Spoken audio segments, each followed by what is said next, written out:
Dalam kasanah filosofi kebudayaan Minangkabau, surau memiliki peran yang sangat penting dalam struktur sosial bermasyarakat.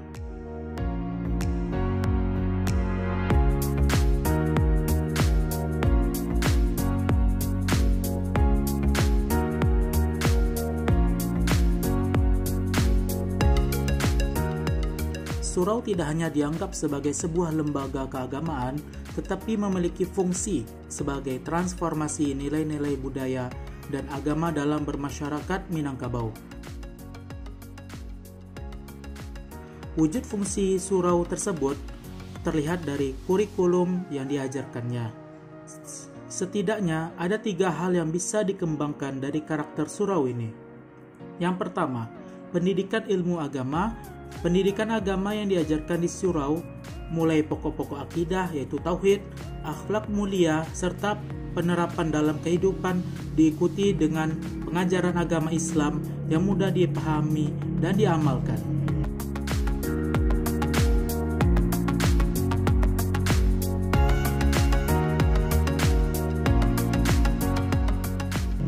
Selain pembelajaran agama di surau, juga belajar adat istiadat yang berisi tentang akhlak bertutur, yaitu berbicara, bertingkah laku, dan bersopan santun dalam bermasyarakat.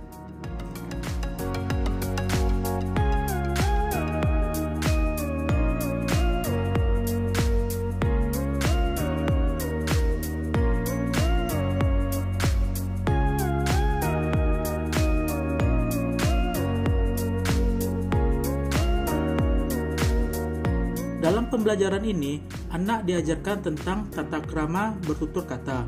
Dalam budaya Minangkabau disebut sebagai kato mendaki, jokato manurun, kato melereng, jokato mandata, yang diistilahkan dengan kato nan ampe.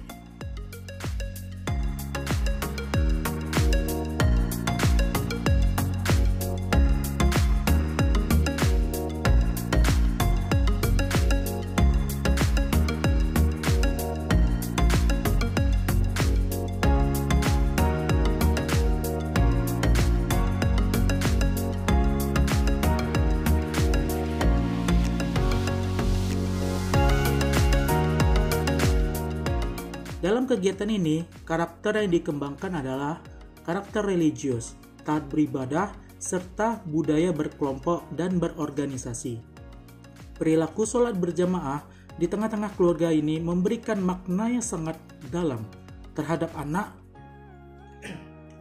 Anak dibentuk sikap dan perilakunya untuk taat dan patuh terhadap Tuhan Yang Maha Esa, serta patuh terhadap orang tua.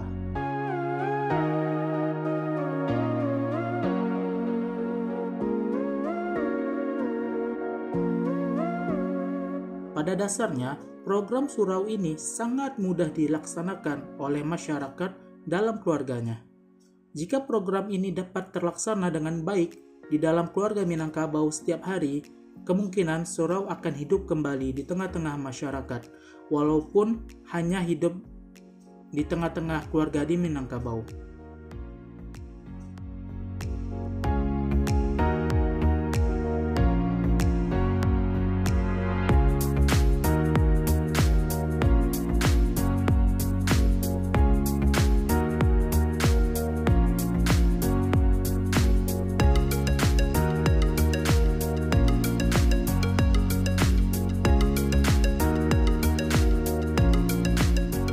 Anak dididik untuk cinta dengan tanah airnya, budayanya, serta apa yang terkandung di dalamnya, sehingga ia tidak akan melupakan kampung halamannya jika telah berhasil dirantau nantinya.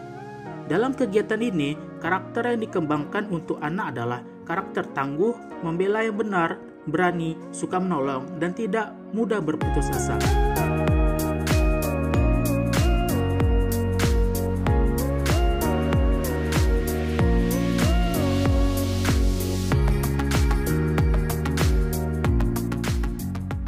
Bagi masyarakat Minang, selain belajar ilmu agama, peranan surau juga dijadikan sebagai ajang sosialisasi sesama anak nagari. Bahkan bagi anak lelaki 6 tahun, mereka sudah akrab dengan lingkungan surau.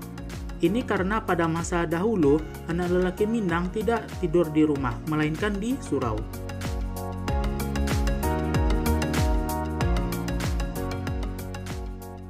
Bahkan kedekatan emosional masyarakat Minangkabau dengan surau menjadikan faktor kunci lestarinya pemahaman tradisional di ranah Minang dan buah dari sebuah interaksi antara dua kultur yang saling berdialog.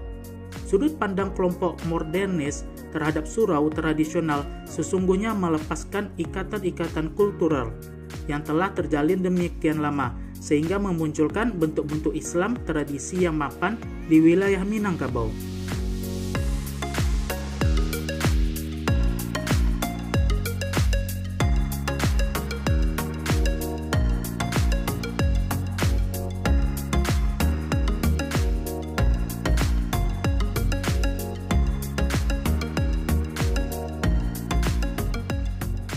Akan tetapi, surau telah banyak tidak difungsikan sejak digantikan fungsinya oleh musola atau masjid. Hanya beberapa surau saja yang berfungsi, itu pun hanya sebagai tempat sholat berjamaah saja. Oleh karena itu, hal yang bisa dilakukan adalah mengembalikan fungsi surau dengan membudayakan tradisi surau di tengah masyarakat khusus keluarga di Minangkabau.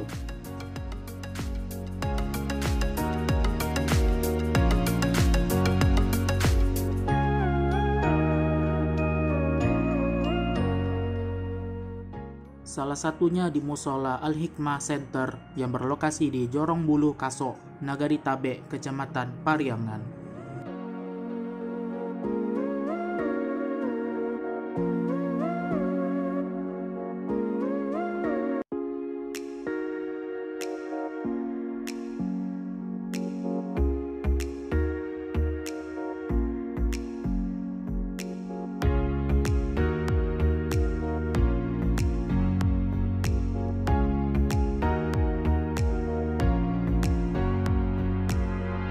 Assalamualaikum Zat. Waalaikumsalam warahmatullahi wabarakatuh.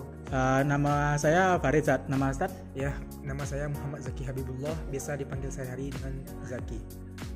Kegiatan Zat di sini biasanya ngapain aja sehari-hari Zat? Saya biasanya di sini mungkin jadwal ngajar saya, ngajar tahfiz dan juga ngajar TPA. Yang mana jadwal tahfiz dan TPA di sini untuk yang ngajar TPA itu setiap hari Senin kecuali hari Selasa. Setiap minggunya, Senin sampai Minggu kecuali hari Selasa. Kemudian untuk ngajar tahfiznya itu dimulai dari hari Jumat, Sabtu dan Minggu. Dan juga kemarin itu ada tambahan jadwal hari Kamis. Jadi kami tahfiz keseluruhannya hari Kamis, Jumat, Sabtu dan Minggu. Selain dari Ustadz mengajar di masjid ini, apakah Ustadz ada pekerjaan lain atau menjadi mahasiswa atau menjadi siswa di tempat lain? Baik. Untuk pekerjaan lain alhamdulillah mendapatkan amanah di tepatnya di bawah musola ini SDN 20 Tabe, ngajar tahfiz juga. Kemudian di Tanjung Limau, di Tawalib Tanjung Limau, mengajar MTS dan juga MA untuk tahfiz. Kemudian untuk keseharian, untuk studi, saya belajar di UIN Muhammad Yunus Batu Sanggar ya, dengan jurusan ilmu Al-Quran Tafsir semester 5. Baik. Untuk di pengajaran di musola ini ada berapa mahasiswa? Ada berapa yang diajar di sini? Baik.